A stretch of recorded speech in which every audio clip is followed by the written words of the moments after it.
গুরুর সমান উচ্চতায় বসবে না। গুরু যেই আসনে বসছেন সেই আসনের নিচে, মানে ওই হাইটে তুমি বসবে না।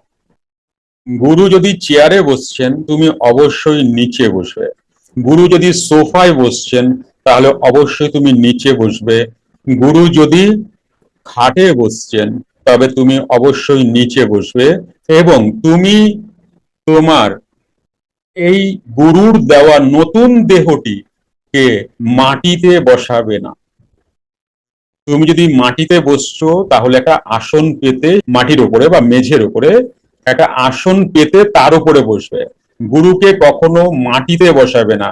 এক গুরু তো সামনে সোফায় কিংবা চেয়ারে কিংবা খাটে বসে আছেন, আর এই যে নতুন দেহটা গুরু দান করলেন, এটাও গুরু দেহ। তাই এই দেহকে গুরুদেহ মান্যতা দিয়ে তুমি কোনো আসন নিয়ে বসবে, বা জলচকি নিয়ে বসবে, এমন বা টুলে বসবে।